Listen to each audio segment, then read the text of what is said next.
Les experts tout de suite sur Télé Créole.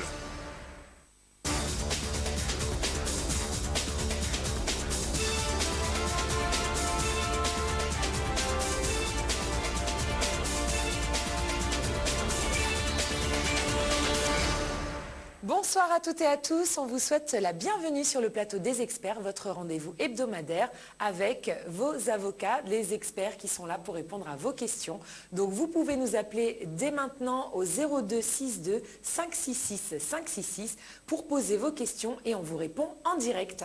Voilà, n'hésitez pas à nous appeler, vous coupez le son de la télévision, vous nous écoutez dans le téléphone, vous ne citez surtout pas les marques et bonus, vous pouvez nous appeler en tout anonymat. Voilà. Nous sommes ce soir avec non pas un, non pas deux, mais trois experts. Nous avons avec nous Maître Cliffy Etève. Bonsoir. Bonsoir. Comment allez-vous? Ça va, un peu fatigué, mais ça va. Je pense que tous les jours fériés du mois de mai ont eu raison de nous. Donc, voilà. D'accord, oui. Les jours fériés du mois de mai, le mois de mai c'est un mois qui est très actif et comme il y a beaucoup de jours fériés, moi je travaille beaucoup. Voilà, on est également avec Maître Brigitte Thoireau. Bonsoir. Bonsoir. Comment allez-vous? Bien, très bien. Pareil, le mois de mai vous bouscule? Oui, mais bon, on reprend avec beaucoup d'enthousiasme et tout va bien. D'accord, très bien. Écoutez, on a également avec nous Maître Jean-Jacques Morel. Bonsoir. Bonsoir. Comment allez-vous? Ça va très bien, merci. Ça va. Donc on a des experts qui sont super en forme ce soir, qui sont prêts à répondre à vos questions. Donc n'hésitez pas à nous appeler au 02 62 566 566. On répondra à vos questions en tout anonymat. Alors je vous rappelle que vous nous appelez, vous nous posez une seule question à la fois. Voilà, donc vous pouvez par contre nous appeler autant de fois que vous voulez. Voilà. Si vous avez avancé un petit peu dans votre dossier aujourd'hui et que la semaine prochaine vous souhaitez nous rappeler pour la suite, c'est également possible. Mais ce soir, ce sera une question à la fois, je vous le rappelle. Voilà. Alors, de quoi est-ce qu'on pourrait parler pour commencer cette soirée? C'est quoi les sujets les plus à la mode chez les avocats? Il y a un sujet très préoccupant, je viens d'entendre un clip là, qui prône la violence. Et on est souvent amené à traiter des problèmes de violence dans le cadre conjugal notamment. Et ce qu'il faut dire aux gens, s'ils sont confrontés à ces problèmes, c'est qu'il y a des mesures de protection d'urgence qui sont possibles quand les gens, les femmes ou les hommes, ça peut arriver aussi que des conjoints soient victimes ou des concubins ou des gens qui vivent ensemble soient victimes de violences. Donc il y a des mesures de protection. Donc souvent en début de mois, on sait bien qu'à La Réunion, on s'alcoolise davantage en début de mois qu'en fin de mois, quand on vient d'être payé, quand les allocations arrivent. Il y a des conflits dans la famille qui aboutissent quelquefois à des violences.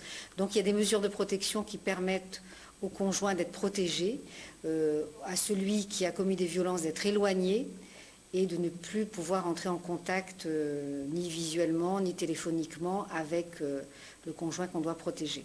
Donc c'est souvent le cas en ces débuts de mois. D'accord. Donc sachez-le, on peut intervenir ou par l'intermédiaire d'un avocat ou directement en se rendant au tribunal en remplissant une requête, en demandant une ordonnance de protection, être protégé du conjoint violent. Donc c'est pas vraiment la mode, mais c'est malheureusement des situations qui interviennent souvent. Et il faut savoir réagir vite. D'accord. Ah oui, c'est pas un sujet très agréable. Non. Mais effectivement, c'est quand même un sujet qui est assez courant à La Réunion, dans les faits divers, de ce genre de problème. Et comme ce sont des mesures qui sont assez récentes, et les familles, les gens, les femmes victimes de violences ne le savent pas nécessairement, et il est important de mettre en œuvre ces outils quand il y a des difficultés à ce niveau-là. D'accord. Ok. Très bien. Bon. Maître Cliffy Etève, chez vous, les sujets... plutôt conflit de voisinage aussi. Bon, alors, on a tous notre lot de violences conjugales, je pense. Mais on a aussi beaucoup de conflits de voisinage. C'est-à-dire que, par exemple, mon arbre dépasse chez le voisin. Oui, c'est ce que j'ai pensé. Voilà, Oui, j'ai pas envie de le effectivement. couper.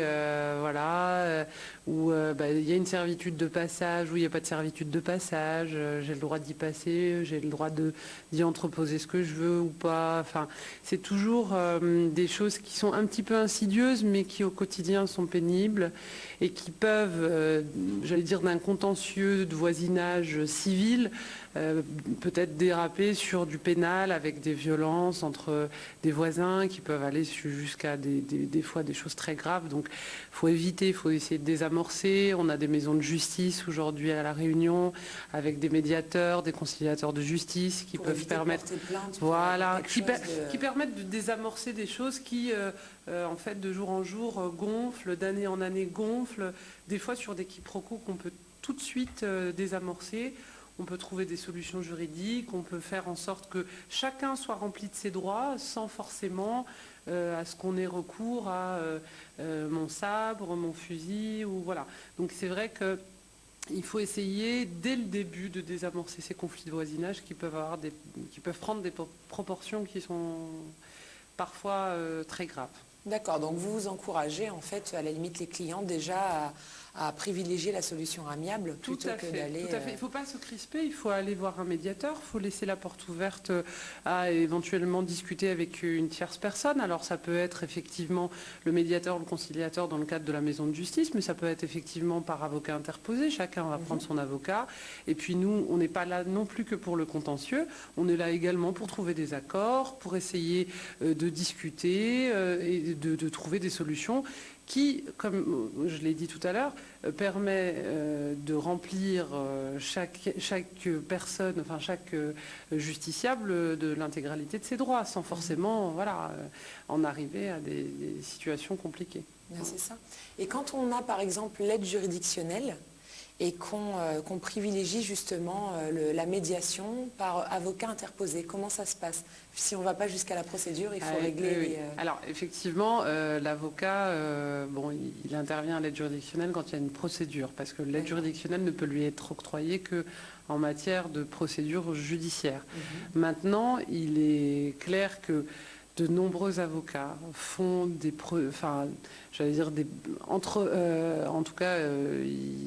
ils s'occupent de faire l'intermédiaire au niveau de discussions amiables, et des fois, je connais même des confrères qui disent on va vous facturer quelque chose de très symbolique parce que on a évité d'aller en procédure judiciaire, et même si c'est pas quelque chose de symbolique, effectivement, il y a forcément un travail qui est fait, et le confrère doit être rémunéré. Parce qu'il faut savoir aussi que même les conciliateurs, les médiateurs auxquels on peut avoir en tout cas accès d'un point de vue civil, en dehors des maisons de justice, c'est en général payant. Donc les personnes doivent faire intervenir un conciliateur, mais c'est payant souvent. Mais en tout cas, dans les maisons de justice, la médiation, elle n'est pas payante, et ça permet effectivement déjà une première base de travail pour les justiciables. D'accord. Voilà. Ok, très bien. Eh bien, écoutez, on va prendre un premier appel. Allô, bonsoir. Oui, bonsoir. Oui, bienvenue sur le plateau des experts, monsieur. Oui, vous aussi, bienvenue, les yeux de Gwynel et le monsieur. Oui, alors on vous écoute. Vous avez une question? Oui. Oui. Moi, c'est une question, c'est pour des audiences qui est passées au tribunal. Et moi, j'ai eu le droit. Et comment faire pour récupérer mes sous avec ces huissiers-là, c'est eux qui m'ont porté les papiers. D'accord, donc vous avez eu une audience au tribunal, vous avez eu gain de cause, Oui. et donc vous devez récupérer de l'argent avec la partie adverse. Oui. Et comment récupérer cet argent? Donc vous voulez savoir comment récupérer cet argent. Voilà. Très bien, écoutez, je vais donner la parole à, je ne sais pas qui veut répondre en premier, donc maître Brigitte Thoireau. Alors, pour récupérer votre argent, monsieur, il s'agit d'un jugement du tribunal civil ou d'un tribunal pénal? Pénal, Alors, c'est quoi comme tribunal? Ce sera peut-être plus simple. commerce, Ah, commerce, d'accord. oui. Donc, à ce moment-là, vous devez effectivement aller voir un huissier. Oui, Et c'est l'huissier qui va exécuter le jugement. oui. Alors, pour ça, exécuter, ça veut dire essayer de récupérer votre argent. Oui, Pour ça, il faut lui donner un maximum de renseignements sur votre adversaire. Est-ce qu'il a des voitures? Est-ce que vous connaissez son compte en banque? Est-ce qu'il a des biens? Pour que l'huissier puisse faire des mesures de saisie éventuellement sur ses biens. oui. D'accord. Mais moi, on m'a déjà vu, mais à moi, j'en aurais, en fait, moi, je veux bien dans le proverbe, mais moi, quand tu vois l'huissier qui vient du prendre le papier pour moi en disant que c'est moi qui devais la personne, Ah, c'est vous et qui c'est la devez. personne qui était en train de voler à droite, à gauche sur l'île. C'est vous qui devez. Ben voilà, moi, le huissier là, moi, demande à lui, ben, récupérer mon argent maintenant. Et lui, il dit, oui, ben, on va voir le dossier, mais je sais qu'il ne fera pas rien. Hein. C'est tous, pour moi, des messieurs hors de la loi. Monsieur, je n'ai pas compris. C'est vous qui devez de l'argent ou c'est votre adversaire Non. qui vous donne de l'argent? L'adversaire me donne l'argent. Il a fait des fausses signatures, il a fait tout, D'accord. il a volé, il a fait des escrocs. C'est un escroc, si vous voulez bien. D'accord, mais ça relève du tribunal de commerce, c'est ça? Oui, oui, oui. Bon, parce que si vous me parlez d'escroquerie, c'est pas le tribunal de commerce, c'est le tribunal correctionnel éventuellement. Oui, ben moi je dis commerce, c'est quelqu'un qui était au registre de commerce. Moi je dis ça, moi, Monsieur, comme ça. mais non, c'est pas du tout pareil, monsieur. C'est pas parce qu'il est au registre de... Est-ce que vous avez eu un jugement? Oui, oui, moi j'ai vu le jugement, oui. De quel tribunal? C'est important. Saint-Denis. Oui, mais monsieur, c'est quel tribunal? C'est le TGI, c'est le tribunal de commerce, c'est le tribunal correctionnel? Oh, ben, ça ne m'y connaît pas trop, on m'y Bon, connaît, ben voilà. on va pas y aller. Alors en fait, monsieur, vous allez bien regarder votre jugement et vous nous rappellerez, parce qu'en fonction du jugement, les procédures ne sont pas les mêmes pour récupérer votre argent. Voilà. Oui, mais moi d'accord, mais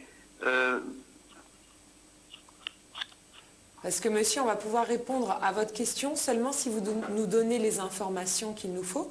Donc regardez, c'est quel jugement, c'est quel tribunal. Et à ce moment-là, vous nous rappelez et on répondra à votre question. On pourra vous donner une procédure, bien évidemment.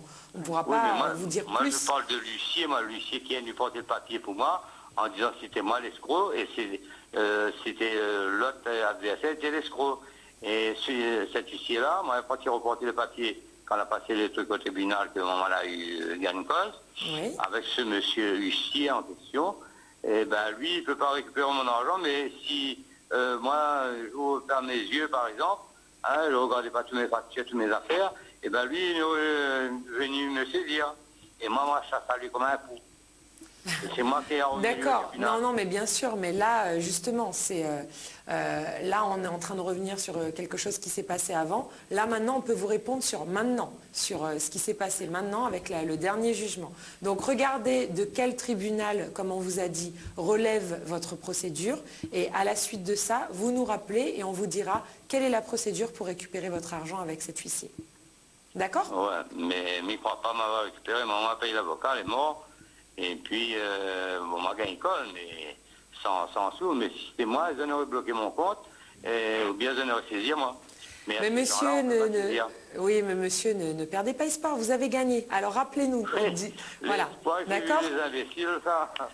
Allez, bonne soirée, monsieur. Bonne soirée à vous, merci. À bientôt. Au revoir. 0262 566 566, vous pouvez nous appeler, on est sur le plateau des experts. Allô, bonsoir. Oui, bonsoir. J'aimerais poser une question. Oui, tout à fait, on vous écoute. Donc, en ce moment, je suis en instance de divorce. Oui, d'accord. Madame veut quitter la Réunion pour aller vivre en métropole avec mes 3 enfants. D'accord. Le seul souci, c'est que moi, comment je veux faire? D'accord. Donc, vous voulez savoir si elle a le droit de faire ça, c'est ça par rapport à vous? Oui, c'est bien ça. D'accord, très bien. On va donner la parole à Maître Jean-Jacques Morel qui va vous répondre. C'est vrai que c'est toujours des situations qui sont douloureuses, parce que Oui. d'un côté, votre épouse, elle a le droit de demander le divorce, Oui, oui. et elle a le droit aussi de vouloir aller vivre ailleurs, d'avoir un projet de vie ailleurs. La difficulté, c'est qu'il y a des enfants, et les enfants, ils ont besoin de leur papa et de leur maman. Bah oui. Donc la première chose que j'ai envie de vous dire, c'est, puisque c'est elle qui part, pourquoi ne pas envisager, vous, de demander la garde des enfants? C'est une Bah, première... Le seul souci, c'est que je commence à travailler à 7 heures le matin. D'accord, vous avez un travail qui vous prend beaucoup de temps. Le soir, je sors à 4 heures. Les D'accord. enfants rentrent à l'école à 8h30. D'accord. Donc, si vous n'envisagez pas de demander à ce que les enfants restent avec vous et que leur domicile soit fixé chez vous, ici, à la maison, à La Réunion, Oui. elle pourra partir. Hein, et le juge va organiser un droit de visite et d'hébergement qui va se passer, en principe, une fois par an, plus si les parents en ont les moyens, mais les billets d'avion, ça coûte cher. Donc, une fois par an, vous aurez la possibilité, soit vous, d'aller en métropole, soit les enfants de venir à La Réunion pendant, je ne sais pas, les grandes vacances au mois de janvier, ou éventuellement au mois d'août, ou à toute autre période que vous déciderez et qui sera donc, plutôt que vous proposerez, qui sera décidée, qui sera homologuée par le juge. Ça ne règle pas le problème complètement, parce que le coût des billets d'avion, ça aussi, le juge va devoir en parler. Et si vous travaillez, si madame travaille, on peut Madame envisager, travaille par pas. exemple, pardon. Madame ne travaille pas. Bon, alors vous voyez déjà, c'est vous qui allez devoir payer très certainement les billets d'avion, et 3 billets d'avion, ça coûte cher, donc ça sera peut-être plus facile si vous partez en métropole, exercez votre droit de visite sur place. Mais là, vous voyez, on sort du domaine judiciaire, parce qu'elle, elle a un projet de vie, elle s'en va. La justice, donc, elle ne peut pas l'empêcher de partir. Si vous me dites que vous ne pouvez pas garder les enfants, c'est elle qui va les prendre. Mais alors, comment vous allez faire? Parce que c'est ça le nœud du problème. Comment vous allez pouvoir continuer à élever vos enfants, ne serait-ce que de temps en temps dans l'année, les visiter, avoir des moments avec eux. Et là, c'est très compliqué, parce qu'il y a le problème du coût, le coût du billet d'avion. Il n'y a pas de solution miracle. Je n'ai pas de solution miracle à vous donner, et la justice n'en aura pas non plus. Pas de solution du tout alors. Comme je vous dis, la solution, c'est qu'elle va partir avec les enfants. Le juge va vous donner à vous la possibilité d'exercer votre droit de visite. Alors, vous pouvez demander autant de fois que vous voulez. Si vous avez les moyens de payer, par exemple, 3 billets d'avion par an, ou plus, le juge va évidemment vous accorder, pendant les vacances, il faudrait voir plus précisément des vacances scolaires, on sait qu'il y a quand même beaucoup de vacances, donc vous pouvez demander à avoir un droit de visite qui ne soit pas une fois par an, mais qui soit, je ne sais pas moi, 3 fois, 4 fois par an. Mais après, il y a la difficulté pour vous, des congés. J'imagine que si vous travaillez dur, vous n'avez pas énormément de congés, vous avez au maximum. Vous êtes à votre compte ou vous êtes salarié? Salarié. Bon, donc vous avez 5 semaines de congés par an. Oui. Et puis la deuxième chose, c'est que vous allez devoir à chaque fois, au minimum, payer votre billet d'avion. Donc si par exemple, vous obtenez un droit de visite et d'hébergement 3 fois dans l'année, ça vous fera 3 billets d'avion. Est-ce que vous allez pouvoir supporter le prix de 3 billets d'avion? Mais il sera dur pour moi. Exactement. C'est pour ça que je vous dis que malheureusement, confronter une situation familiale douloureuse comme ça, où vous allez mettre tout d'un coup 10 000 km entre vous, c'est extrêmement compliqué, extrêmement douloureux pour tout le monde, parce que les enfants aussi, eux, ils vont souffrir de ne pas vous voir. Mais en même temps, si vous me dites que vous ne pouvez pas les garder, ils vont vouloir aller avec leur maman, ce qui est normal. Et donc, voilà, pas de solution idéale. Il n'y a pas un avocat qui peut faire un bon truc là-dessus? Oui, mais l'avocat, qu'est-ce qu'il va faire? Il faut bien que quelqu'un paye les billets d'avion. Ce n'est pas la justice qui va supporter le prix des billets d'avion, vous voyez, puisque madame, elle s'en va, et vous me dites que vous ne pouvez pas garder les enfants, que les enfants vont partir. Donc ce n'est pas une question d'avocat, c'est une question de distance, c'est une question de prix du billet d'avion. Alors maintenant, si madame travaille demain, imaginons, l'emploi le plus facile en métropole. Le prix du billet d'avion, c'est rien pour moi. Mais dans ce cas-là, si vous avez la possibilité de faire venir vos enfants, vous pourrez le faire venir. Vous pouvez demander au juge 2 fois, 3 fois par an. Vous pouvez demander à ce que vous supportiez le prix de ces billets d'avion 3 fois dans l'année et que vos 3 enfants viennent vous voir. Mais normalement, le divorce, ça prend combien de temps? Un divorce, selon le type de divorce, ça prend au minimum 6 mois et au maximum, je dirais, 12 mois. Bon, sauf cas exceptionnel, mais je dirais entre 6 et 12 mois. Ok, merci. Voilà, monsieur. Voilà. Bonsoir. Bon courage. Merci, bonne soirée. Merci. Au revoir. Bon courage, Au revoir. monsieur, en tout cas. Merci, au revoir. Très bonne soirée à vous. Voilà, 02 62 566 566. Appelez-nous pour y voir un petit peu plus clair dans votre situation. Nos experts sont là pour vous répondre. On va prendre l'appel suivant. Allô, bonsoir. Allô, bonsoir. Bonsoir, madame. Bonsoir, madame. Bonsoir, messieurs, dames. Bienvenue. Bonjour à tout le plateau. Merci pour cette émission. Merci à vous d'appeler. Je vous appelle concernant la pension alimentaire. Oui, En fait, j'ai une fille qui est étudiante D'accord. actuellement. Et depuis le mois de décembre, elle ne reçoit plus de pension alimentaire. D'accord. C'est-à-dire que la pension alimentaire auparavant était versée sur mon compte, moi qui suis la maman, mon compte D'accord. bancaire à moi. Et ma fille a un jugement comment ça s'appelle, la cour d'appel, comme quoi elle peut rencontrer son père sauf à sa demande. d'accord. Et Ok. donc, ce qui se passe, c'est que le père veut donc il dit qu'il verse la pension alimentaire Oui. uniquement si elle donne son compte bancaire à elle. Mais D'accord. elle veut ne donner ni son numéro de téléphone, ni son adresse, ni et donc je voudrais être conseillée parce que du D'accord. coup donc j'ai fait une main courante, mais du coup je me dis est-ce que j'ai fait ce qui est nécessaire? D'accord, très bien. Bah écoutez, Et maître ma fille, Cliff- donc, elle refuse, elle a dit, maman, laisse tomber la pension alimentaire, si ça... Et donc, du coup, D'accord. je ne sais pas quoi faire, moi... On a bien compris, madame. On va... Maître Cliffy et Thèves va répondre à votre Oui, question. bonsoir D'accord. madame. La pension alimentaire, elle apparaît dans une décision de justice, j'imagine. Oui, tout à fait. D'accord. La décision de justice indique bien qu'elle doit être versée à vous qui êtes le parent gardien Oui, de... oui. Voilà. Tout à fait. Donc c'est un non-versement de pension alimentaire. Alors premièrement, c'est ce qu'on appelle un abandon de famille, c'est une infraction pénale. Vous pouvez porter plainte parce qu'il arrête de payer la pension alimentaire. Oui, Et deuxième chose, vous pouvez saisir un huissier qu'il fasse ce qu'on appelle une procédure de paiement direct pour aller ponctionner directement sur le salaire de monsieur la pension alimentaire qui revient à votre fille. d'accord. Parce que Donc, je surtout suis- que si c'est depuis le mois de décembre que c'est plus payé, vous avez largement de quoi mettre en place cette procédure. Hein. Oui, j'ai fait une main courante, effectivement, mais par rapport à ma fille, du coup, donc, je me suis dit, comme elle a dit, laisse tomber, eh bien... Madame, c'est vous qui devez assurer ces procédures-là pour elle. Hein. Donc, D'accord. vous pouvez très bien aller récupérer. Et puis, la main courante, malheureusement, ça fait pas grand-chose. Hein. C'est pas suffisant. Il faut vraiment, j'allais dire, faire réagir ce monsieur-là en faisant cette mesure d'exécution.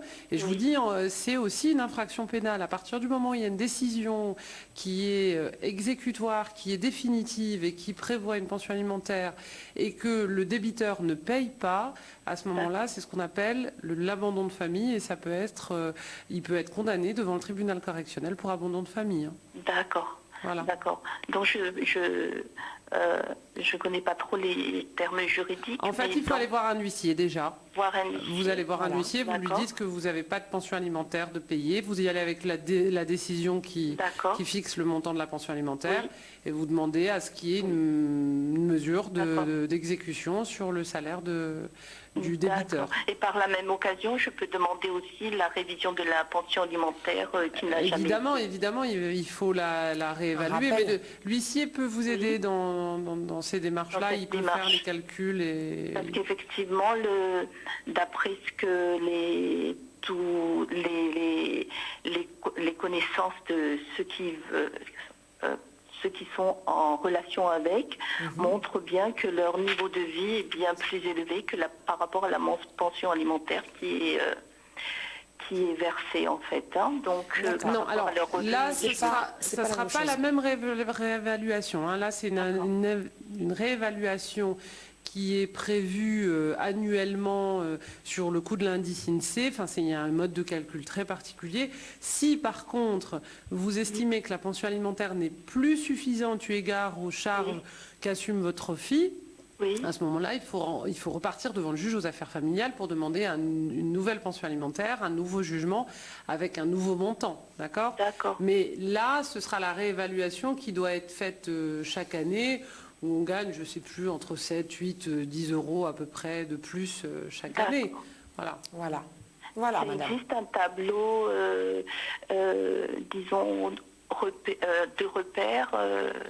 Non, madame, de toute façon, le juge statue en fonction des revenus de chacun. Votre fille, elle est mineure ou majeure ? Elle est majeure. Oui, donc elle est majeure maintenant, ça veut dire que c'est une jeune fille qui pourra faire elle-même la procédure. D'accord. Et elle devra vous mettre tous les deux dans le cadre de cette procédure, puisqu'elle va faire une demande de pension alimentaire à l'égard des 2 parents. Alors vous pourrez expliquer au juge que vous la prenez tous les jours en charge et que vous intervenez pour elle et que vous payez telle et telle chose. Et donc... elle pourrait dire, bon, moi je ne demande rien pécuniairement à maman parce que maman intervient quotidiennement et puis elle paye ça pour moi, éventuellement elle paye ma chambre universitaire. C'est-à-dire qu'elle est elle est sur Paris actuellement. Voilà. Donc après, pour le papa, ce sera peut-être différent puisqu'il ne contribue pas du tout. Le juge va forcément prendre ces éléments en considération. D'accord. Mais effectivement, puisqu'elle est majeure, ça change beaucoup les choses, puisqu'il faudrait qu'elle refasse la procédure à son nom maintenant. Oui, c'est ce que je lui ai dit, mais bon, comme elle a ses études en parallèle, donc... C'est pour ça, madame, que si vous ne voulez pas l'inquiéter avec tout ça, déjà sur le fondement de l'ancien jugement, vous pouvez faire des mesures d'exécution. D'accord, à mon niveau. Commencez par là. Oui. Voilà, tout à fait. D'accord ? Je vous remercie en tout cas. Merci à vous, madame. Les conseils, c'est très important pour moi. Passez une bonne soirée. Au revoir. Merci, au revoir. On vous souhaite une très bonne soirée, madame. Bonne soirée, au revoir. 0262 566 566, on est sur le plateau des experts et on va prendre l'appel suivant. Allô, bonsoir. Oui, bonsoir. Bonsoir, monsieur, bienvenue. Bonsoir tout le monde sur le plateau. Bonsoir. Moi, j'ai un petit problème, j'aurais voulu savoir, c'est-à-dire, c'est un procès qui remonte depuis les années 1991. D'accord. C'est un titre exécutoire. C'est-à-dire, à l'époque, j'avais fait un petit emprunt concernant l'achat d'une voiture. Oui. Et donc, depuis, j'avais déménagé, je suis rentré à l'île de la Réunion. Et derrière moi, ça s'est passé un procès que je n'étais pas au courant. D'accord. Jusqu'à maintenant d'ailleurs. Et j'ai reçu un courrier dans le courant fin mars en me demandant une certaine somme à leur rembourser. Je voulais savoir, moi... En mars de cette année. Oui, j'ai reçu un courrier que c'est cette année. Donc ça veut dire que c'est depuis 1991 que ça a été jugé, que je n'étais pas au courant. Et que justement maintenant, à 24 ans après, je reçois un courrier avec le titre exécutoire. Donc j'ai reçu un accusé réception, une mise en demeure avant poursuite judiciaire. Donc il me réclame une somme. Moi j'aurais voulu savoir, est-ce qu'il existe un droit de prescription sur ce dossier? D'accord. Eh bien, maître Brigitte Foireau va vous répondre. Oui, monsieur, ça me semble un peu étonnant, votre procédure de 1991, parce qu'effectivement, il y a une prescription qui s'applique, notamment en matière... C'est un prêt que vous avez fait, c'est ça? C'est initialement. Un prêt, oui. Donc, il y a des prescriptions assez courtes, en plus, en matière de prêt. Donc, je ne sais pas pourquoi ça intervient 24 ans après, mais il serait bon d'aller voir un avocat ou à la maison de justice pour pouvoir leur répondre de façon précise par rapport au type de prêt que vous avez effectué, pour leur expliquer que de toute façon ils ne peuvent plus vous poursuivre a priori. Donc il faudrait leur envoyer une réponse en ce sens. Donc je vous invite à vous rapprocher ou d'un avocat ou d'une maison de justice pour qu'on vous donne les textes qui s'appliquent en la matière en fonction de votre prêt et pour que vous puissiez répondre à cet organisme. C'est un organisme qui vous a contacté, c'est ça? Oui, chargé du recouvrement. C'est ça? Donc voilà, je pense qu'il faudrait mieux leur répondre. Et puis a priori, même s'ils vont devant un tribunal, il y aura une prescription qui sera constatée. D'accord. Voilà. Attention, vous allez poser une deuxième question, je le sens. Oui. C'est complémentaire à la première ou quoi? Parce qu'en fait, on vous a déjà répondu, donc il faudrait déjà vous rapprocher d'une maison de justice avec les papiers, avec les documents en question, pour savoir, voilà, pour faire appliquer cette prescription. Ouais. Je voulais juste savoir concernant un huissier, est-ce qu'il a le droit, lui, de saisir mon compte 24 ans après?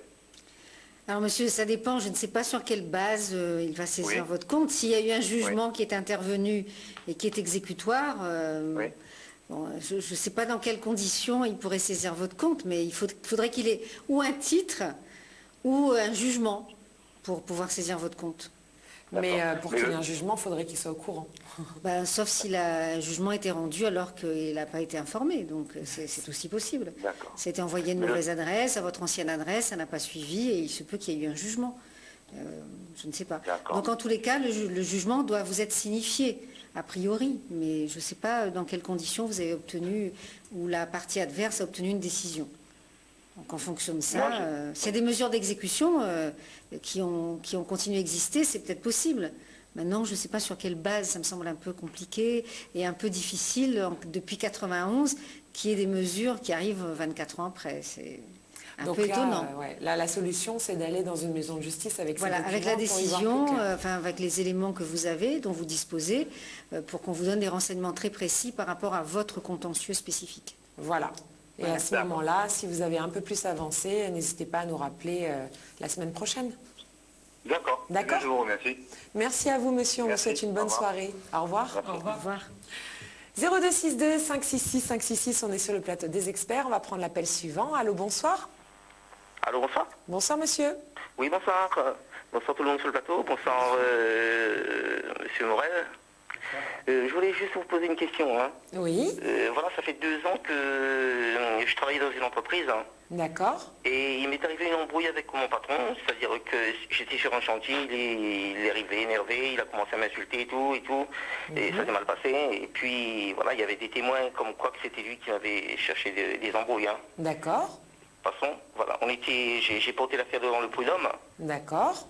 Et puis voilà, ça fait 2 ans que ça dure. Ça fait 2 ans que ça dure. Il y avait moi et un autre collègue. Le collègue, lui, a été une cause déjà. Ok. Et moi, maintenant, il y avait des ouvriers qui ont fait des causes pour moi, qui connaissent les difficultés de l'entreprise, de travailler dans l'entreprise. Oui. Et il y a eu des témoins qui ont vu ce qui s'était passé sur le chantier aussi. D'accord. Ils ont fait un courrier pour moi, noir sur blanc, comme quoi ça a été fait, comment ça a été dit, comment ça a été fait et tout. D'accord. Et je vais avoir le délibéré la semaine prochaine. D'accord. Mais entre-temps, ça fait 1 mois, à peu près, j'ai reçu un courrier. Oui. Parce que, comme quoi mon patron a été revoir les gens pour les faire revenir sur décision. D'accord.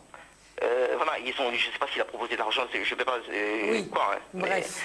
Voilà, vous voulez savoir s'il a le droit de faire ça ou comment ça... Voilà, les gens, ils sont revenus sur leur décision, mais les premiers courriers ont été portés devant le tribunal et tout. Déjà, d'accord. Ok. Et là, j'ai reçu un courrier comme quoi ils ont revenu sur leur décision pour dire qu'ils n'étaient pas là, ils n'ont rien vu. D'accord, ok. Donc je voulais savoir s'ils ont le droit de revenir sur leur décision comme ça, si le tribunal va prendre en compte ce courrier-là. D'accord, très bien. Maître Morel va vous répondre. Alors, écoutez, il n'y a pas de recette miracle. Si vous êtes devant le Conseil des prud'hommes depuis longtemps, vous avez produit à un moment donné des témoignages de vos anciens collègues qui vous étaient favorables. Et là, aujourd'hui, voilà que ces témoins font volte-face et disent le contraire de ce qu'ils avaient dit précédemment. Donc, vous n'avez pas le moyen de contrer directement ces témoignages, si ce n'est que de donner des explications au Conseil des prud'hommes. Donc il faudra que votre avocat prenne des conclusions, c'est-à-dire un mémoire, si vous voulez, écrit, pour expliquer qu'il y a eu des pressions de votre patron sur vos ex-collègues, des pressions, ou comme vous dites, peut-être aussi ont-ils été achetés, pour établir un témoignage parfaitement contraire, parfaitement opposé à ce qui avait été initialement produit. Donc je pense que si c'est en plus les témoins, vous me dites, sont plusieurs. Il y en a pas qu'un seul, c'est ça? Oui. Combien il y en a? Il y en a 2, il y en a 3? Il y en a 2 qui étaient sur le chantier, ces 2 habitants. sur le chantier. Et puis il y a les travailleurs de l'entreprise qui... D'accord, mais au total, combien ont un revirement de position comme ça? Pardon? Il y en a au moins 7. Donc les 7 ont changé de leur fusil d'épaule et disent le contraire de ce qu'ils ont dit, c'est ça? J'ai reçu un seul courrier. Oui, mais les autres, est-ce que les 6 autres... Non, les autres, ils n'ont pas changé. Ah, ben ça va. Donc écoutez, si les autres n'ont pas changé, moi je vous dis franchement, ça ne mérite même pas réponse. Il suffira au moment où le dossier se plaide de dire ce témoin-là, il a changé d'avis parce qu'il a été influencé, il a été impressionné. Hein, mais le Conseil des prud'hommes peut vous donner raison au vu des 6 autres témoins qui, eux, n'ont pas changé d'avis. Vous voyez, ça fait 1 contre 6. Donc à mon avis, vous n'avez pas de problème sur ce revirement de témoins qui apparaît quand même marginal, minoritaire. Ouais. Vous voyez? Bon, par contre, que votre affaire dure 2 ans, bon, ça me surprend un petit peu, parce que c'est vrai que le Conseil des prud'hommes, c'est long comme tout procès.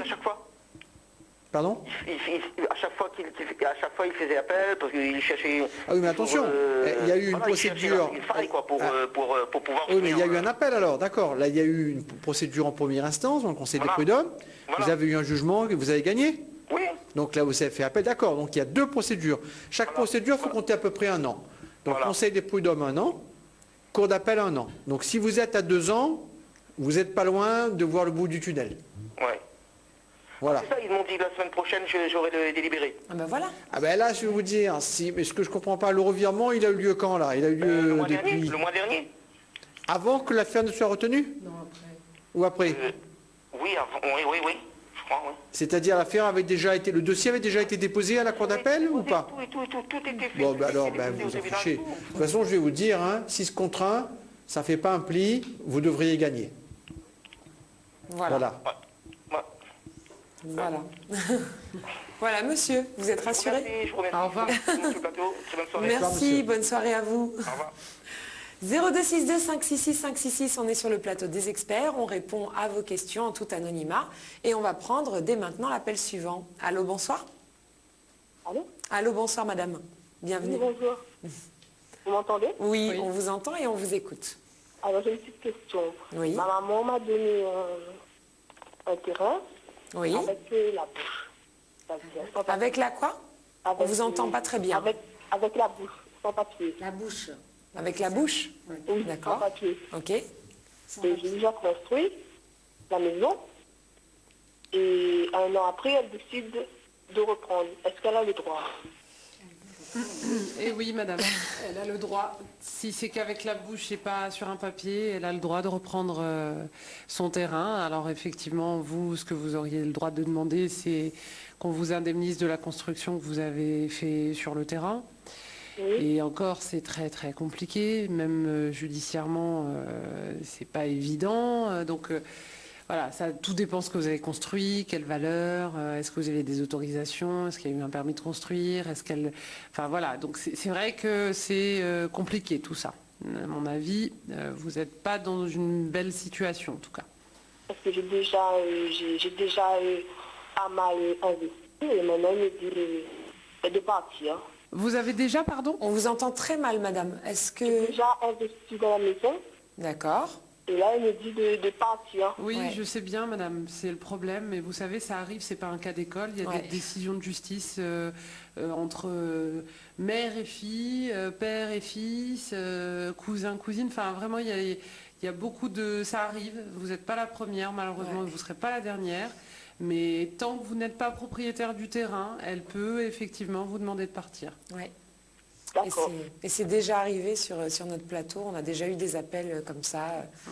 Donc, vous savez ce qu'on dit, les paroles s'envolent, mais les écrits restent. Donc, c'est très important. On ne sait jamais quelle relation, malheureusement, on aura demain avec une personne, même quand c'est sa famille. Donc, voilà. Merci beaucoup. Désolée, merci à vous. Et puis, bonne soirée, bon courage. Au revoir. On va prendre donc l'appel suivant. Allô, bonsoir. Bonsoir, c'est mes petites îles. Oui. C'est une question concernant un terrain. D'accord. Alors, je voulais savoir, j'ai acheté un terrain en 2006. Oui. Et c'était un peu en pente. Oui. Et j'ai un voisin, ils ont décaissé complètement. Ok. Et pour construire ma maison, j'ai dû faire un mur moellon de 23 000 € à peu près, la moitié. D'accord. Et je voulais savoir si on pouvait demander le voisin de participer pour continuer le reste. Ah, d'accord. Ok, très bien. Alors, madame, Maître Ouah. alors, en fait, quand votre voisin a décaissé, vous l'avez laissé faire? Ben, on n'a pas vu parce qu'on n'habitait pas à côté du terrain. Ben oui, mais bon, en tout état de cause, vous n'avez rien fait à ce moment-là. Ben, c'était trop tard. D'accord, voilà, c'était trop tard. Donc aujourd'hui, c'est aussi trop tard. En fait, si votre voisin fait des nouveaux travaux qui mettent en danger votre maison, vous pouvez intervenir pour lui demander de vous indemniser et de réparer les dommages. Maintenant, si c'est fait depuis un certain temps... Non, c'est fait depuis 2006. C'est depuis un certain temps, madame. Je n'ai pas construit tout de suite, moi. Hein. Comment? J'ai pas construit tout de suite. Oui. J'ai bien compris, mais au moment où ça s'est passé, vous n'avez pas pu réagir pour des raisons diverses. On n'habitait pas à côté du terrain. J'entends bien. Mais quand vous êtes arrivé, au lieu de construire votre mur moellon, vous auriez pu faire des constats et puis peut-être mettre en cause la responsabilité de votre voisin. Mais vous avez fait en plus le mur, donc là on ne peut même plus rien constater, madame. Non, parce que là, on a monté un mur pour construire ma maison. On a mis pour 23 000 € déjà. Mais le problème, c'est qu'il ne reste plus beaucoup, peut-être 6 000 € oui, pour mais continuer. là, c'est un peu tard, là. Parce que le mur, c'est plus chez mon voisin que chez moi, parce que j'ai même pas 1 mètre, moi. Je vois rien, moi, chez moi. C'est le voisin qui a tout le mur. Madame, mais en fait, il fallait réagir au moment où vous avez fait votre mur. Et là, vous avez déjà tout fait. Vous dites que c'est de la faute du voisin. C'est un petit peu compliqué pour prouver. On a laissé une partie des rochers chez eux. Oui. En cas s'ils nous demandent de déplacer, je veux dire participer quand même la moitié. Oui, mais il faut le faire avant. Alors madame, je sais que la réponse qu'on vous donne ne vous plaît pas beaucoup, mais c'est une réponse qui est unanime. Enfin, on est tous les trois d'accord pour vous dire ça. D'autant qu'en plus, vous êtes en train de dire que vous avez construit votre mur moellon un peu chez votre voisin. J'espère pour vous qu'il n'y a pas d'empiètement et que vous aviez eu l'accord de votre voisin. C'est au bord, quoi. Comment on appelle ça? En mitoyenneté. En mitoyenneté, oui. D'accord. Je veux dire, le voisin... Là, c'est un peu tard, madame. C'est un peu tard. C'est un peu tard pour réagir. Aïe. Voilà. Maintenant, si votre voisin redécaisse, il faut réagir tout de suite. Non, non, il est plat chez lui. C'est nous, maintenant, on a une difficulté avec nos terrains. Mais quand vous êtes arrivé là, quand vous êtes revenu, même si vous n'étiez pas là au départ, il aurait fallu faire constater tout de suite, avant de faire des travaux. Là, maintenant, vous avez fait, vous dites, ah ben oui, mais c'est de la faute du voisin. Non, on l'avait fait pour pouvoir soutenir notre terrain, parce que notre terrain n'était pas fiable. Oui, mais d'abord, il fallait c'est à ce moment-là que vous auriez dû mettre en cause votre voisin. Maintenant, vous avez fait les travaux, vous ne pouvez plus dire c'est de la faute du voisin. Bizarre. Vous comprenez? Il y a aussi des procédures d'urgence que vous auriez pu faire à ce moment-là. S'il vous fallait intervenir vite, il fallait aller voir un avocat. Des voisins qui arrivent près de l'autre voisin pour être des méchants non plus. Non, c'est pas ça. C'est pas une question d'être méchant, madame. Mais vous voyez que vous êtes ennuyé aujourd'hui, que vous déboursez 23 000 € et que c'est pas vous qui avez décaissé. Ouais. Mais là, vous auriez pu vous faire autoriser à faire des travaux, enfin à faire des constats de huissier. Enfin, il y avait plein de choses à faire. Ouais. Mais non, parce au que moment nous, on a fait une partie, mais on a encore la moitié à faire, même pas la moitié. On a bien compris, madame, mais on vous a répondu. C'est trop tard. Merci. Voilà, désolée. Ok. Bonne soirée. Bonne soirée. Au revoir. Merci, au revoir. Alors, 0262 566 566, on est sur le plateau des experts, donc n'hésitez pas à nous appeler. On va mettre un petit peu d'ordre dans votre situation. Voilà. Donc, on va prendre l'appel suivant. Allô, bonsoir. Allô, bonsoir. Bonsoir, madame. On vous écoute. Bonsoir. Messieurs et mesdames, bonsoir. Oui. Moi, je voulais dire seulement que des moments, ça me fait mal un peu au cœur, comme je suis veuve chez moi. Oui. Il y a des gens malhonnêtes. D'accord. Alors, il doit un huissier, c'est pas quoi. Il doit un huissier? Sans doute, il doit, c'est pas quoi, mais il envoie des lettres chez moi. L'huissier envoie une lettre chez moi. D'accord. Alors, à chaque fois, je téléphone. Alors, la lettre, elle est au nom de quelqu'un d'autre, c'est ça? Oui, un monsieur, comme moi, je suis veuve. Moi, j'ai pas de monsieur chez moi, j'ai un ami, mais j'ai pas de monsieur chez moi. D'accord. Je me dis que moi, je suis à la retraite. D'accord. Alors, quand il doit, il donne mon adresse. Ok, d'accord. Alors, à chaque fois, je passe mon temps à téléphoner pour dire que c'est pas moi. D'accord. À l'hôpital, c'est pareil. Là, j'ai d'autres lettres. Oui. Il donne mon adresse. Et quand on est urgence, il donne mon adresse. D'accord. Alors, moi, ce que vraiment je voulais vous dire, qu'il y a des gens malhonnêtes qui embêtent le monde. Oh ben ça, on le savait déjà, madame, mais merci de nous le dire. Mais bon, c'est vrai qu'on n'avait pas besoin de se faire confirmer.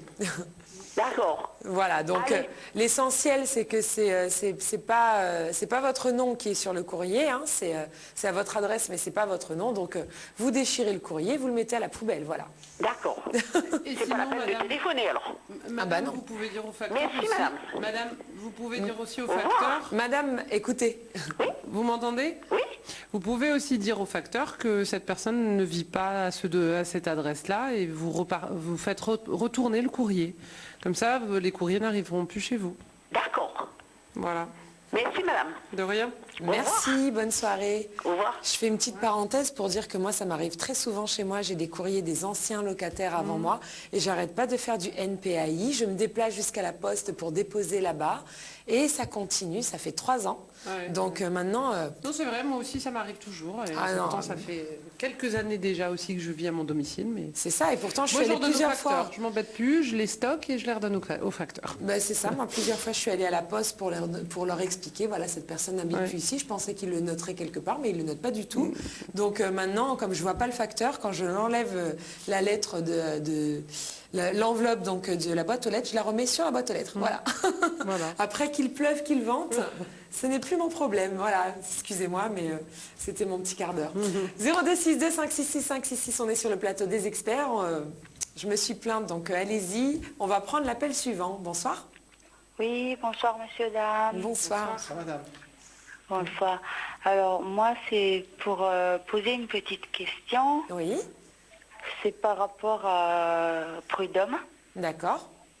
J'ai un problème avec mon patron. Oui. Et qu'est-ce que je voulais dire déjà, il y a... j'ai pas reçu ma fiche de paye mois d'avril et mois de mai. D'accord, ok. Il me doit 6 mois de salaire. D'accord. J'ai déjà commencé à faire les procédures, mais le problème c'est que l'adresse de mon patron, je ne sais pas si c'est toujours bon ou pas, ou comment je veux faire pour savoir si c'est exactement l'adresse qui est bon ou pas sur ma fiche de paye. D'accord, ok. On va peut-être laisser Maître Morel vous répondre. Alors, madame, l'endroit où vous travaillez, c'était où? Alors, c'était à Saint-Clotilde. D'accord, mais les procédures que vous avez exercées, est-ce que figure l'adresse de Saint-Clotilde? Oui, c'est à Saint-Clotilde. Et vous êtes passé devant, voir si c'est, je ne sais pas ce que c'est un restaurant, Oui. c'est une société? Oui, c'est un restaurant.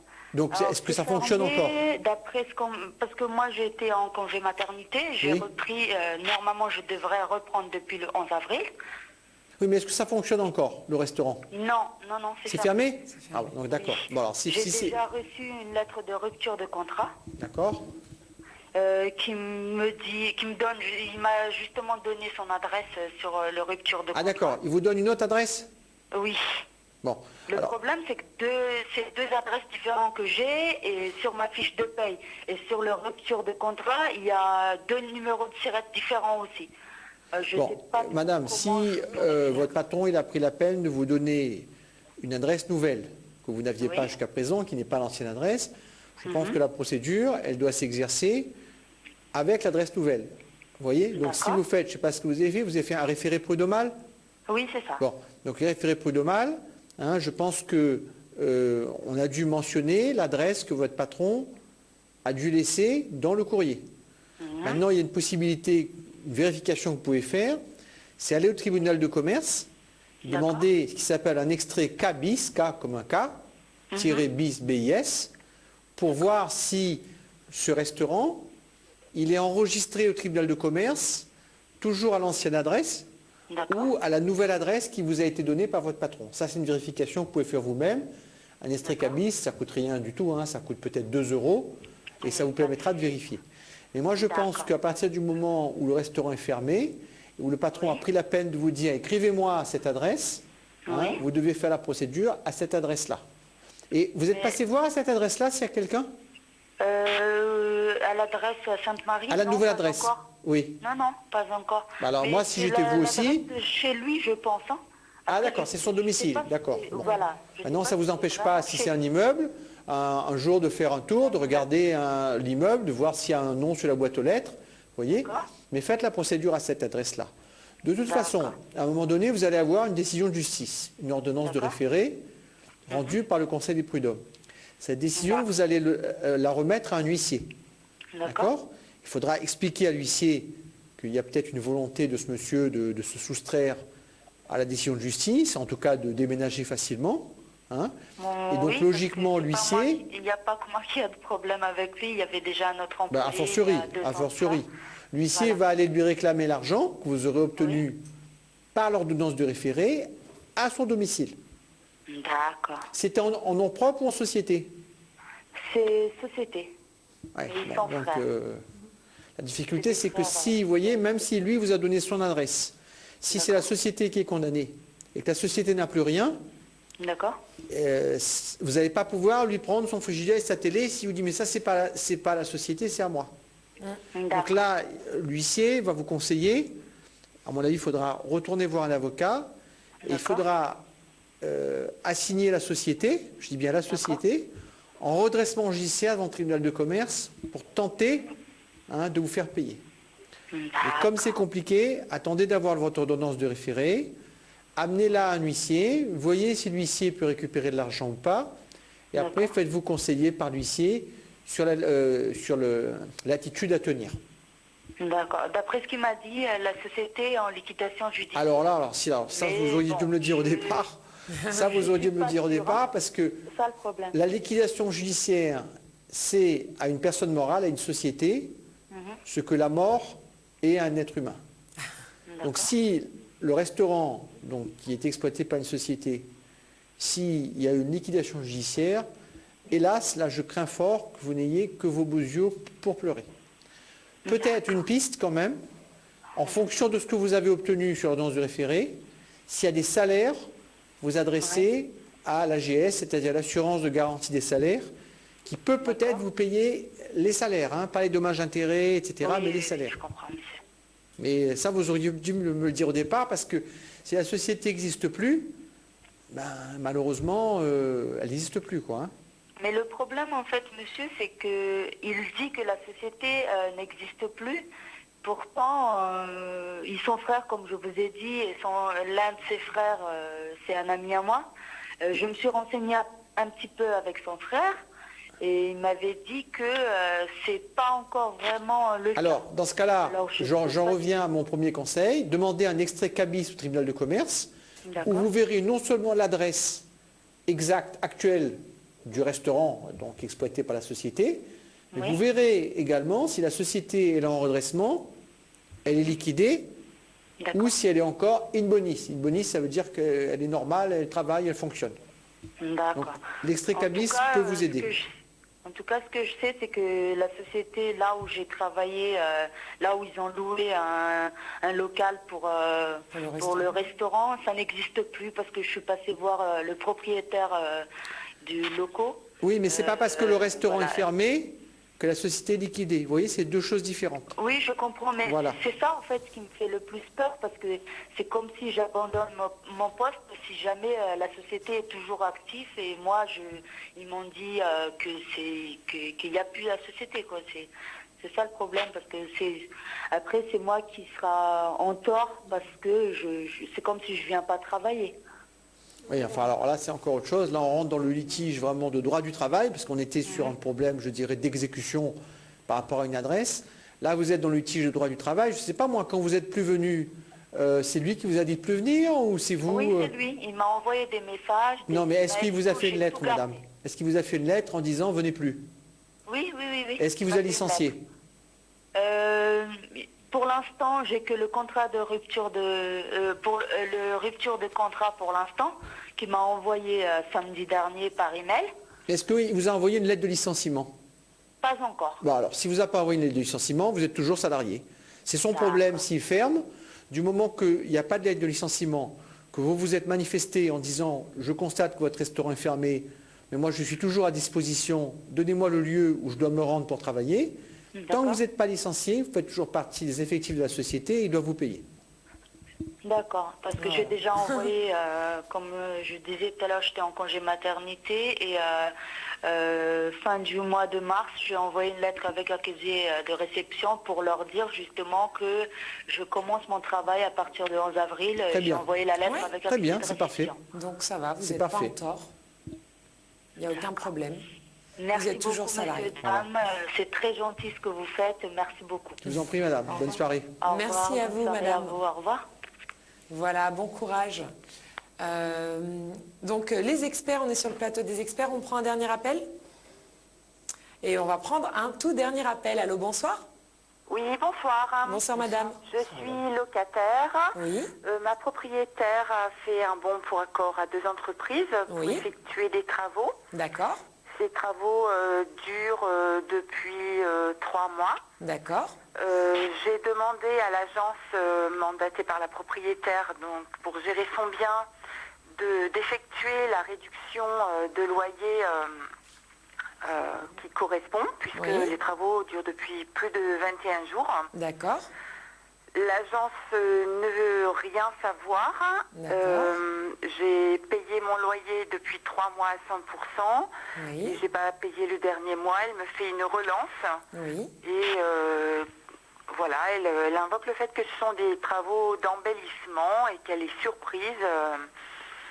Et je voudrais savoir comment faire valoir mes droits pour être remboursée du trop perçu sur les 3 mois passés. D'accord. Et bénéficier de la réduction qui s'applique par rapport à la chose dont je suis privée et par rapport au nombre de jours dont j'en ai été privée. Ok, très bien. Alors, madame, donc vous avez fait votre demande, puisqu'effectivement, si vous avez à subir pendant un certain temps des travaux et donc des troubles de jouissance de votre logement, le bailleur peut vous accorder une réduction de votre loyer. Donc si vous avez fait la demande auprès du mandataire de l'agence et qu'elle n'est pas d'accord, à ce moment-là, la seule solution que vous ayez, c'est d'aller au tribunal pour faire reconnaître vos droits. Donc vous n'avez pas d'autre solution. En tous les cas, le fait de ne pas payer votre loyer alors que vous n'avez pas d'accord de votre bailleur sur la réduction du loyer, la baisse ou l'exonération d'un loyer en raison des dommages que vous subissez du fait de ces travaux, vous ne pouvez pas prendre cette décision seule. Donc en cas de désaccord, il faudra s'adresser au tribunal d'instance. Voilà, je dois continuer à payer mon loyer à 100%, même si normalement une réduction aurait dû s'appliquer depuis 3 mois. Oui, mais vous n'arrivez pas à trouver un accord sur le montant de cette réduction, sur la durée, donc vous n'êtes pas d'accord sur le principe apparemment.